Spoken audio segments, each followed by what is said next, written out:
आज हम पॉलीसाइफोनिया के लैंगिक जनन के पश्चात होने वाले जनन के बारे में पढ़ेंगे। तो पिछले वीडियो में हमने देखा था किस प्रकार से नर और मादा जननांग विकसित होने के बाद निषेचन की क्रिया के फलस्वरूप जाइगोट का निर्माण करते हैं।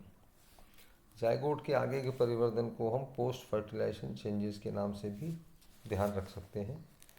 निषेचन के पश्चात अनेक परिवर्तन होते हैं जिनके द्वारा द्विगुणित अथवा कार्पोबीजाणुद्भिद का निर्माण होता है। आधारी बंध तंतु प्रारंभिक तथा पार्श्व बंध तंतु प्रारंभिक विभाजनों द्वारा क्रमशः 2 कोश की आधारी बंध तंतु तथा 4 से 10 कोश की पार्श्व बंध तंतु का निर्माण करती है। आलंबक कोशिकाएं विभाजन द्वारा ऊपर की ओर एक सहायक कोशिका बनाती है।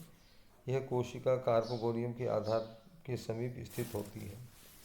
सहायक कोशिका एक नलिकाकार संरचना द्वारा कार्पोगोनियम से जुड़ जाती है।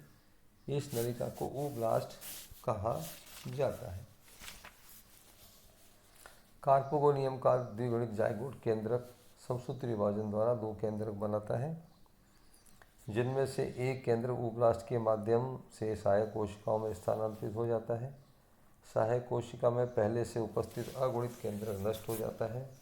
यह केंद्रक विभाजन द्वारा 2 द्विगुणित केंद्रक बनाता है, जिनमें से एक केंद्रक सहायक कोशिका में रह जाता है तथा दूसरा सहायक कोशिका से बनी अतिवृद्धि में चला जाता है, जिसे गोनिमोब्लास्ट फिलामेंट कहते हैं। यह अपनी मातृ कोशिका से पट द्वारा पृथक हो जाती है। इस प्रकार अनेक गोनिमोब्लास्ट प्रारंभिक बनती हैं, जो विभाजनों द्वारा 2 से 3 कोशिकीय गोनिमोब्लास्ट फिलामेंट का निर्माण करती है। प्रत्येक गोनिमोब्लास्ट तंतु की शीर्षस्थ कोशिका नाशपाती के आकार की कार्पोबीजाणुधानी में परिवर्तित हो जाती है। प्रत्येक कार्पोबीजाणु का जीव द्रव्यक एक द्विगुणित कार्पोबीजाणु बनाता है।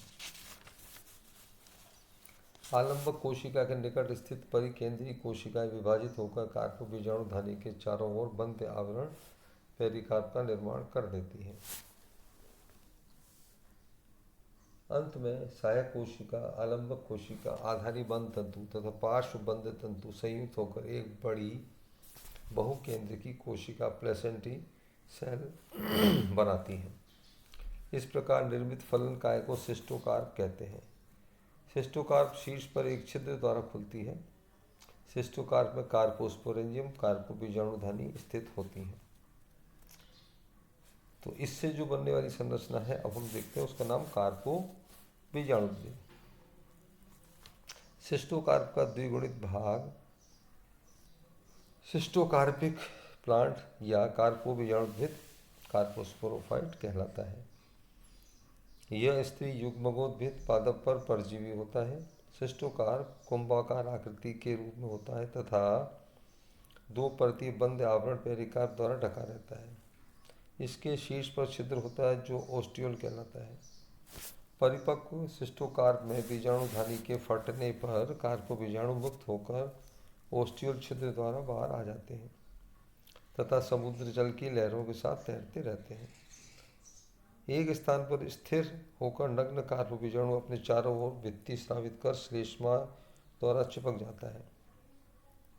यह अनुप्रस्थ विभाजन द्वारा 2 असमान आकार की कोशिकाओं में विभक्त हो जाता है, जिसमें नीचे वाली कोशिका छोटी होती है। दोनों कोशिकाएं एक बार विभाजित होती हैं, जिससे 4 कोशिकाओं का रेखीय चतुष्क बनता है।